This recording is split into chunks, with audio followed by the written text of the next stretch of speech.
Good morning. Hey, so I'm going to officially call my little 3-pond project done. As you can see, I've got all the torn up dirt mulched pretty thoroughly. I'm going to take a walk here. I actually filled up the system with water to make sure it's overflowing properly and everything. But this is the little mini sediment pond I built. At any point I can come get a couple of shovel loads of dirt when I need them, skid steer loads, put them elsewhere on the land. And I've got the rock overflow fully formed. As you can tell, with the exception of where the wind caught a little bit of it, it's fully mulched. Got little bald spots where had a pretty windy couple of days. Well, you can see the water is going to flow down to the original sediment pond, which I had scooped out, recompacted it. It had collected about 18 inches of sediment in the last few years. So I got it all scooped out and then recompacted it. And this was almost like 60% lily pads before I scooped it out. And we'll get lily pads back into this pond. Anyway, it's actually been pretty stable. I'm going to pan back around so we can see the mulching that I did. And I got a springtime seed mix. The primary seeds I think are sorghum, millet, and soybeans. Then we're going to walk down to the main pond.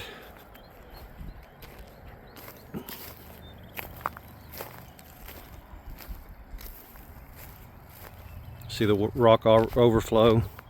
So the sediment pond will drop out sediment, let the water run over these rocks and go into the main pond, and while it's going over these rocks it's going to aerate it and probably break a little bit more sediment out.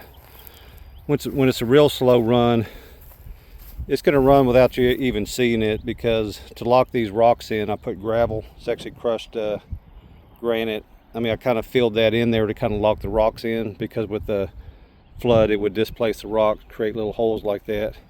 So I locked it in with this gravel, and the water will actually flow in that gravel. So it's almost like when you have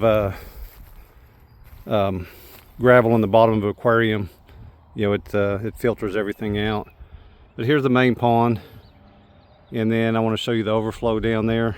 Zach made it very wide, so when you do have a flood event, it's wide and level, so it overflows very gently, so you don't lose the big fish, or you shouldn't lose a big fish. And if I can get down, you can also see the way he designed this pond, and it is actually brilliant when you start thinking about it. I was talking to somebody who had a flood, and he was 100 yards downstream of his pond picking up big catfish, taking them back to the pond. Anyway, so you got the overflow here, but I think you can see the undercut. So as the water is increasing, it's actually going to come up this bank at the same time, and it's all the way around. It's on this side too, if you can see it. So basically you can take a big brunt force event and still widen and slow the water coming out of it, because it's got these other areas that can take the water instead of it all just dumping out the overflow. Also planted some more these things, iris. Planted some more of these. This was the area that was, when I looked around the pond, this had the most erosion. It had the least amount of grass on the edge. Like you can see over here, grass going further down. Because this didn't have grass, I figured this was erosion. And I haven't had the cows on here, but something tried to eat it. Something picked this one out. Anyway, I'm hoping that'll stop the erosion and actually filter. If we get some debris coming down from uphill, if I have a big old mat of these irises, it'll kind of filter it out. And I also did it, come back over here on the sediment pond. I put a row of them just to the right of the rock entry. Probably can't see them because I got a little mulch on top of it. But did another run of these to try to get them established. And I'll show you one thing. I also planted asparagus in this other area down here. We'll go take a walk. This thing's been very happy with the pond. I got some big old bass in there. I put what was it, 8 pounds of minnows in here, and 2 pounds up at Lake Timmy. And in Lake Timmy, I can see the minnows every day. I put 2 different breeds. One was just a regular shiner that we use for fishing. The other one I think is called a flathead minnow. And they're kind of pinkish orange, and you can see them at Lake Timmy. There's a big school of them going around. So even if, I mean, this has got a lot more depth and a lot more structure, so I haven't seen them in here, and there's bass that eat them. But I imagine they're hiding in wherever they can. But I'm thinking we're going to get a spawn of them, especially in Lake Timmy. If we get a spawn, I can start trapping them and bringing them over here to feed the bass. But okay, here's what I wanted to show you. So you got this little line of hay where I trench.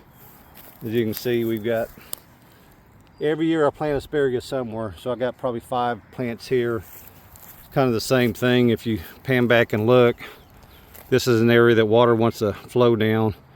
So if we have a big patch of ferns, when they fern out, lay on the ground, that should be a little filtering device. And I'll eventually get this whole thing planted out, but problem I've got is this is also cow pasture. But anyway, so now that I'm calling this upper end done and mulched, and I am gonna go from that fence line, which there's electric fence right there. I'm gonna go across the sediment pond and tap into the terrace fence over there, and I'm gonna keep the cows out of that forward area. They'll still have access to this pond for drinking, but just separated from it. Hopefully we'll get some rains and let it get seeded and get some grass established. I mean, this is all pretty much turning into Bermuda grass, just from, you know, the water brings in the seed from uphill from other land. And I don't know that I'm going to stop the Bermuda encroachment, but anyway, happy with the results. I think it's kind of cool.